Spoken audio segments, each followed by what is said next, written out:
School of magic season 2। Title 2 kilometre से कम।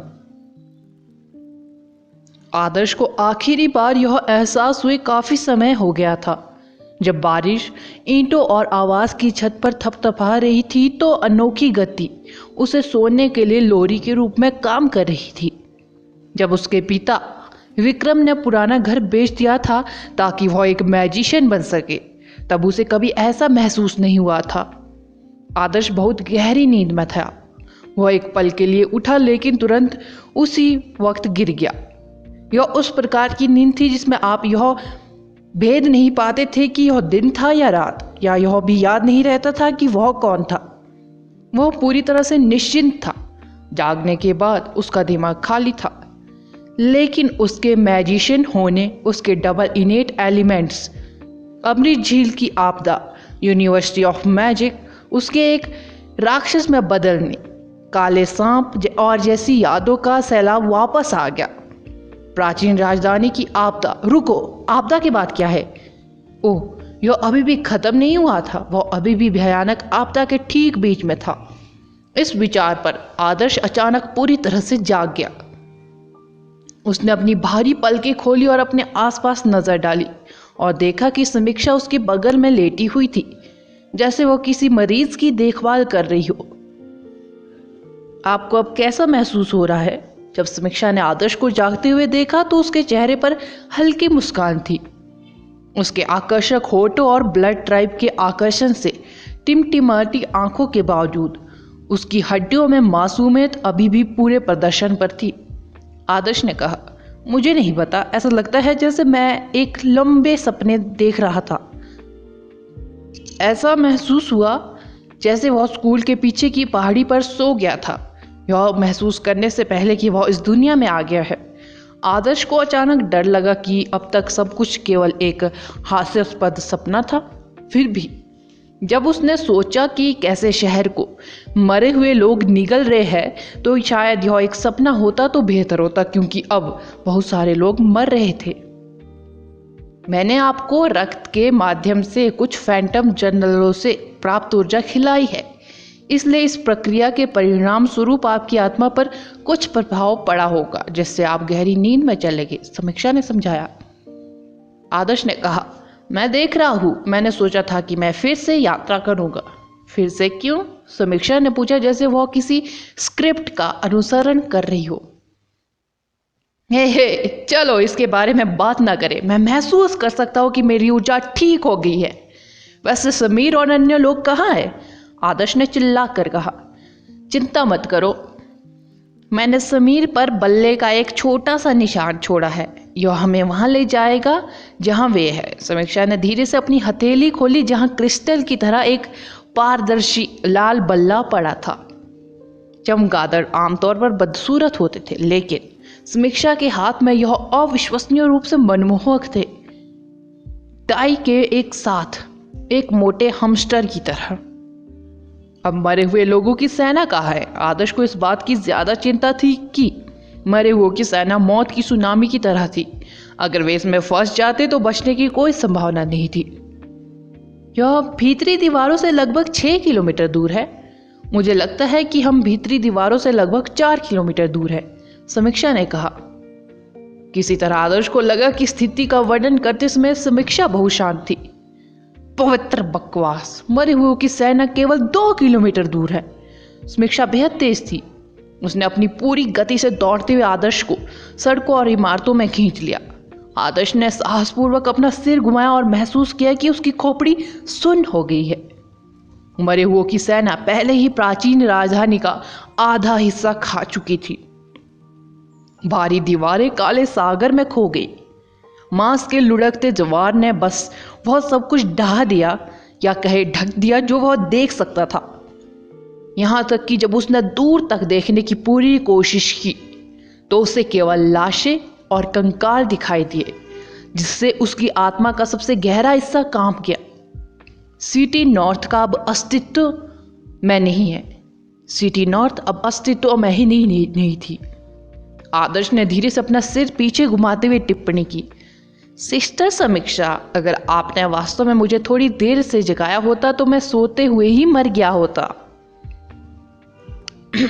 ठीक है, यह सिर्फ इतना है कि आप बहुत थके हुए लग रहे थे, समीक्षा ने थोड़ी शर्मिंदगी महसूस करते हुए कहा। जिंदा रहना ज्यादा महत्वपूर्ण है। आपका छोटा चमगादड़ कहाँ गया? आदर्श ने पूछा। मुझे लगता है कि इसने समीर और अन्य लोगों को ढूंढ लिया है। मेरे पीछे आओ। समीक्षा ने आदर्श को ऐसे खींच लिया जैसे वो एक पुल पार कर रही हो, जैसे कि यह एक बाधा थी। इस बीच आदर्श हवा में असंतुलित हो गया और अपना गुरुत्वाकर्षण केंद्र पूरी तरह खो बैठा। समीक्षा ने आकाश में छलांग लगाई और पुल को इतने धीरे से लात मारी कि ऐसा लगा जैसे कोई ड्रैग फ्लू पानी की सतह को छू रहा हो। ऐसा लग रहा था जैसे आदर्श उसके लिए भारी था। क्या हम स्ट्रीट लैंप पर नहीं चल सकते? आदर्श सभी की उछल कूद से हिल गया। समीक्षा निश्चित रूप से मैपल स्टोरी या सुपर मारियो का एक्सपर्ट थी। कतार में लगे स्ट्रीट लैंप किसी तरह उसका राजमार्ग बन गए थे। सड़कों पर घूम रहे मरे हुए लोग और छोड़े गए वाहनों उसकी गति में कोई बाधा नहीं डाल सके। भले ही यह आसान और कुशल लगा, उसे वास्तव में मैजिशियनों की कमजोरी देह पर विचार करना चाहिए। राइडिंग समीक्षा स्विफ्ट स्टारवुल्फ की सवारी से भी अधिक जोखिम भरी और रोमांचक थी। अजीब बात है, ऐसा लग रहा था कि वे कुछ समय के लिए यहाँ रुके थे। मुझे आश्चर्य है कि क्या हो रहा है। समीक्षा ने कोने को घुमाया और सामने एक छोटा सा पार्क पाया। अब सर्दी का मौसम था और पार्क नग्न पेड़ों से भरी हुई थी, जिनके कपड़े उतरे हुए थे और उनकी खुरदरी भूरी त्वचा दिखाई दे रही थी। पार्क में मूर्तियां, नकली पहाड़ियां, फूलों की झाड़ियां और एक तालाब भी था। यह थोड़ा यूरोपीय लग रहा था। प्राचीन चीनी इतिहास से भरे इस शहर में एक अलग जगह थी।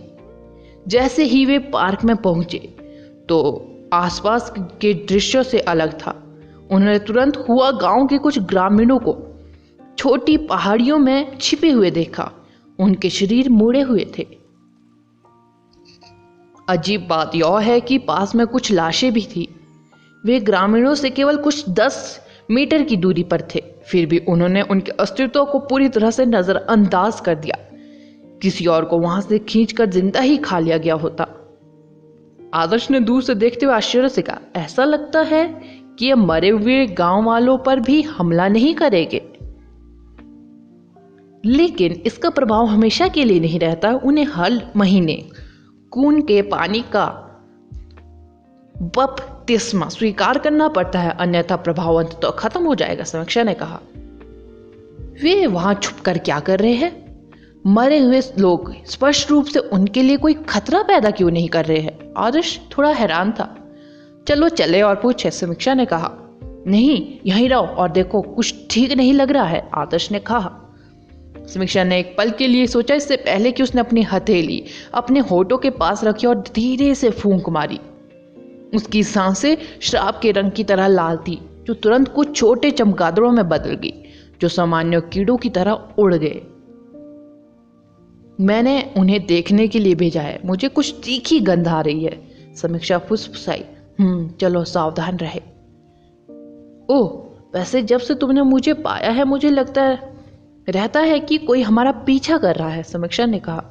आदर्श हैरान रह गया। इससे पहले उन्होंने कहा, आपने मुझे पहले क्यों नहीं बताया? समीक्षा ने कहा, शुरुआत में मुझे लगा कि यह वही व्यक्ति है जिसने मुझे रक्त सीरम दिया है, लेकिन उस व्यक्ति ने किसी तरह हमें पकड़ने की कोशिश में अपनी उपस्थिति उजागर कर दी। यह व्यक्ति जिसने आपको रक्त सीरम दिया? आदर्श पिछले झटके से उबर पाता इससे पहले कि वो फिर से चौंक गया। क्या मैंने आपको नहीं बताया? समीक्षा हैरान रहेगी। मुझे ऐसा लग रहा है जैसे आप भूलने की बीमारी से पीड़ित हैं। आदर्श शौक रह गया।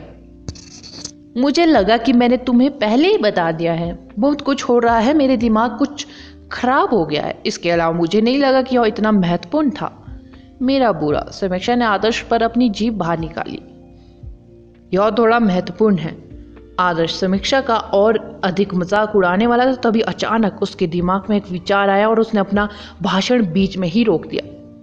जब समीक्षा ने आदर्श के चेहरे पर गंभीर भाव देखा तो सोचा कि उसने कोई गंभीर गलती की है। उसने आदर्श की आंखों में देखने की हिम्मत नहीं की। School of magic season 2। Title: आदर्श क्रोध से जलता हुआ। समीक्षा, क्या आपने कहा कि किसी ने आपको रक्त सीरम दिया है? आदर्श ने सख्ती से पूछा। हाँ, वह आदमी अपनी उपस्थिति छुपाने में अच्छा है। सच तो यह है कि जब हम हुआ गांव में दाखिल हुए तो मैंने उस पर ध्यान दिया, लेकिन मुझे यकीन तभी हुआ जब उसने मुझे रक्त सीरम भेजा। समीक्षा ने सिर हिलाया। कोई हमारा पीछा कर रहा है? आदर्श का दिल डूब गया। मुझे नहीं लगता कि यह हम है। वह हुआ गांव के लोगों का अनुसरण कर रहा है। क्योंकि उसने मुझे रक्त सीरम दिया, शायद वह दुश्मन नहीं है, अन्यथा मैं मर गई होती, समीक्षा ने कहा। अब हमारा पीछा करने वाले व्यक्ति के बारे में क्या? आदर्श ने पूछा। मुझे लगता है कि यह मैं हूं। इससे पहले कि समीक्षा उत्तर दे पाती, एक अधेड़ उम्र के व्यक्ति की आवाज बीच में आ गई। दोनों ने मुड़कर देखा तो हुड वाला, रेनकोट पहने एक आदमी एक विशाल मूर्ति के पीछे से निकल रहा था। उसकी बगल सफेद थी, लेकिन बाल काले थे। उसका चेहरा लगभग 30 के दशक के एक युवा व्यक्ति जैसा था, फिर भी उसकी आंखों में उम्र के लक्षण झलक रहे थे। आप? आदर्श ने आश्चर्य से उसकी ओर देखा। आदर्श को उस आदमी का हल्का सा आभास हुआ। 700 लोगों की भीड़ में वह ही बच्चे को थामे हुए था। भारी परत पर खड़े होने से पहले उसने बच्चे को एक महिला को सौंप दिया था। आदर्श को इस बात की जानकारी नहीं थी कि वह आदमी उसका पीछा क्यों कर रहा था। मुझे यह मत बताइए कि वह आदमी भीड़ की जान बचाने के लिए अपनी दयालुता का बदला चुकाने की कोशिश कर रहा था। फैंकू, समीक्षा ने उस आदमी की ओर घूरते हुए देखा। दुष्ट मैजिशियन ने हुआ गांव के ग्रामीणों की हत्या की थी। समीक्षा की उसके प्रति अच्छी धारणा नहीं थी। उसे यह भी महसूस हुआ कि वह आदमी कुछ हद तक पागल था। तो वो फैंगू है? आदर्श और भी आश्चर्यचकित था। प्रभावशाली, यह फैंगू भीड़ में घुल मिल गया था और एक बच्चे को छद्मावेश के रूप में पकड़कर एक सामान्य व्यक्ति होने का नाटक कर रहा था। लड़की, मुझे लगता है कि तुम्हें अपना गुस्सा जाहिर करने से पहले अच्छी तरह सोच लेना चाहिए। मैं तुम्हें मारने की कोशिश करने वाला नहीं हूँ। मैं वह व्यक्ति भी नहीं हूँ जिसने आपको सिटी हंटर्स के साथ धोखा दिया है। मैं केवल हुआ गांव के लोगों को मारना चाहता हूँ। मैं किसी को तब तक नहीं मारूंगा जब तक वे मुझे रोकने की कोशिश नहीं करते। फैंगू धीरे धीरे उनकी ओर चला। वह अपने साथ कोई मरा हुआ व्यक्ति नहीं लाया, जैसे कि वह उन्हें यह बताने की कोशिश कर रहा हो कि वह कोई दुश्मन नहीं है। आदर्श ने समीक्षा से कहा। समीक्षा, शांत रहे, आइए सुने कि उसे क्या कहना है। मुझे लगता है कि पूरी बात जितना मैंने सोचा था उससे कहीं अधिक मुश्किल है। समीक्षा, जो हमेशा आदर्श की बात सुनती थी, फिलहाल अपनी दुश्मनी को एक तरफ रख सकती थी। मुझे कुछ स्पष्ट करना होगा, अन्य गांवों की मौत से मेरा कोई लेना देना नहीं है, फैंगू ने गंभीरता से कहा। यह और कौन हो सकता है? समीक्षा ने मांग की। उसकी आंखें चौड़ी हो गई। शैतान नगरी, फैंगू ने शांति से उत्तर दिया। उसने जानबूझकर आदर्श की ओर देखा क्योंकि उसे उम्मीद थी जब आदर्श शैतान नगरी का नाम सुनेगा तो उसकी प्रतिक्रिया अलग होगी। आगे बढ़े, आदर्श ने गंभीर रूप से कहा। मैंने अपने ज़ॉम्बीज़ के शरीर में खून का पानी डाला और अनजाने में पता चला कि खून का पानी मेरे मरे हुओं को दिन के दौरान प्रकट कर सकता है। जाहिर है शैतान नगरी को किसी तरह रहस्य पता था। उन्होंने खून का पानी हासिल करने के लिए अन्य 6 गांवों को कत्लेआम करने के लिए उपयुक्त समय चुना। फिर भी उन्होंने अपने कीमियागारों को खून के पानी का उपयोग करके 9 शांति की ओस को परीक्षित करने दिया और इस अप्रत्याशित आपदा को शुरू करने के लिए से बारिश में मिला दिया, फैंगू ने समझाया। आदर्श ने गंभीरता से सुना। फैंगू का बयान बारिश के बारे में उसकी अटकलों पर बिल्कुल फिट बैठता था। सबसे महत्वपूर्ण बात यह है कि शैतान नगरी ने उग्र झरने को परीक्षित करने के लिए भूमिगत पवित्र झरने का भी उपयोग किया था, जिसके परिणाम स्वरूप अमृत झील की आपदा हुई। आपके द्वारा हुआ गांव के लोगों को भागने के बाद मैंने हुआ गांव में बचे हुए लोगों को मार डाला और खून का पानी ले लिया, फेंगू ने कबूल किया। क्या यह सचमुच आवश्यक था? आदर्श ने पूछा। नफरत को केवल बढ़ाया जा सकता है, इसे कभी नहीं कम किया जा सकता। ओह, आपके छोटे स्काउट वापस आ गए हैं। आपको उनके द्वारा लाई गई जानकारी की जांच करनी चाहिए। फेंगू ने हवा में उड़ रहे छोटे लाल चमगादड़ों की ओर इशारा किया। समीक्षा ने उन्हें अपने हाथ से प्राप्त किया और उनकी धीमी बड़बड़ाहट सुनने के लिए छोटे चमगादड़ों को अपने कानों के पास रखा। एक क्षण बाद समीक्षा ने असमंजस में आदर्श की ओर देखा और फुसफुसाई। ऐसा लगता है जैसे उन्हें बंदी बनाया जा रहा है। नकली पहाड़ों के पीछे किसी प्रकार का काले रंग का बंदर जैसा प्राणी छिपा हुआ है, मानो वे किसी के चारा लेने का इंतजार कर रहे हो। काला बंदर जैसा प्राणी? आदर्श को यह वर्णन बेहद परिचित लगा। वे डार्क बीस्ट मॉन्स्टर और शापित बीस्ट है।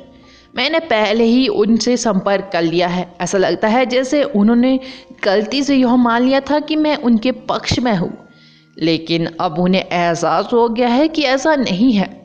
वे चाहते हैं कि मैं खून का पानी उन्हें सौंप दूँ, लेकिन दुर्भाग्य से मैंने पहले ही खून का पानी अपने मरे हुए लोगों के शरीर में डाल दिया है और वे मेरे लोग हैं, फेंगू ने कहा। तो आप मुझे यह सब इसलिए बता रहे हैं क्योंकि आप शैतान नगरी से निपटने के लिए मेरे साथ मिलकर काम करना चाहते हैं? आदर्श ने पूछा। मैंने आपको अमृत सिटी के लोगों के साथ देखा और पता चला कि आप भी अमृत सिटी से हैं। मुझे तुमसे कुछ कहना है। सच तो यह है कि मेरे गांव में कुएं का पानी करीब 10 साल पहले ही गायब होना शुरू हो गया था। मुझे नहीं पता क्यों, लेकिन ऐसा लगता है जैसे कुछ गद्दारों ने इसे अपने प्रयोगों के लिए शैतान नगरी को दे दिया। 3 साल पहले कुएं के अंदर का पानी अचानक सूख गया। खून के पानी की एक बड़ी आपूर्ति गायब हो गई और कुछ ही समय बाद अमृत शहर की आपदा हुई, फेंगू ने कहा। क्या तुम यह कहना चाह रहे हो कि उन्होंने अमृत झील को टेस्ट ग्राउंड के रूप में इस्तेमाल किया? आदर्श ने पूछा। उसकी आंखें अचानक खून से खौल उठी थी। बिल्कुल, फेंगू ने सिर हिलाया। समीक्षा शब्दों से हैरान रह गई। पूरा देश अमृत शहर की आपदा के बारे में जानता था, फिर भी यह पता चला यह केवल शैतान नगरी के लिए एक टेस्ट था, या कहे एक्सपेरिमेंट था। क्या शैतान नगरी की नज़र में मानव जीवन पशुधन से भी कम महत्वपूर्ण था कि वे अपने लक्ष्य को प्राप्त करने के लिए इतने सारे निर्दोष लोगों को मार सकते थे? यहाँ तक कि समीक्षा, जो अमृत झील की आपदा में शामिल नहीं थी, जानती थी यह अर्थ पर नर्क था। आदर्श जैसे किसी व्यक्ति की तो बात ही छोड़ दे जो इसके ठीक बीच में था। इसमें कोई आश्चर्य नहीं कि सच सुनने के बाद समीक्षा को आदर्श की ओर से मजबूत जानलेवा ऑरा का एहसास हो गया। वह आदर्श का गृहनगर था। तुम मुझे ये क्यों बता रहे हो? आदर्श की छाती फूल रही थी। प्रश्न पूछते समय उन्होंने शांत रहने की पूरी कोशिश की। वे मुझे बाहर निकालने के लिए हुआ गांव के लोगों को बंदी बना रहे हैं और आपका दोस्त भी इसमें पकड़ा गया है। मैं हम तीनों को एक साथ काम करने का सुझाव दे रहा हूँ। तुम जाकर अपने दोस्त को बचाओ और मैं शैतान नगरी के उन लोगों को मार डालूंगा जो मुझे ढूंढने की कोशिश कर रहे हैं। फेंगू ने अपने मकसद का खुलासा किया। जब तक शैतान नगरी उसकी रास्ते पर था, तब तक उसके मरे हुए ग्रामीणों को निशाना बनाया जाता रहेगा। फेंगू अपने ग्रामीणों की रक्षा करने में विफल रहा था जब वे जीवित थे, लेकिन अब जब वे मर चुके हैं तो वह किसी को भी उन्हें और अधिक नुकसान नहीं पहुंचाने की अनुमति देगा। आप क्या सोचते हैं? आदर्श को चुप देखकर फेंगू ने आगे पूछा। आदर्श ने सिर हिलाया। फेंगू ने भौहें चढ़ा ली। उन्होंने मान लिया कि आदर्श उनका प्रस्ताव स्वीकार कर लेगा, क्योंकि उन दोनों का एक साझा दुश्मन था। यह उल्लेख करने की जरूरत नहीं थी कि उनके दोस्त समीर को भी बंदी बनाया जा रहा था। तुम दोनों, तुम मेरे दोस्त को बचाने में मेरी मदद करो, मैं खुद उन कुत्तिया के बेटों को मार डालूंगा। आदर्श की आवाज बर्फ की तरह ठंडी थी, हड्डी छेदन जानलेवा इरादे से भरी हुई थी। गधे गधे, ये काल शैतान नगरी के गधे। उन्होंने अमृत शहर को एक्सपेरिमेंट के रूप में इस्तेमाल किया। क्या वे वास्तव में अमृत झील को सफेद चूहे के शहर के रूप में देखते हैं? भगवान इन दुष्टों को इस दुनिया में रहने की अनुमति देने के लिए अंधा हो सकता है, लेकिन आदर्श ने कसम खाई थी कि वह उनमें से हर एक को नर्क की 18वीं मंजिल पर भेज देगा। स्कूल ऑफ मैजिक सीजन 2 का अगला एपिसोड जानने के लिए बने रहे मेरे इस चैनल के साथ। Thank you.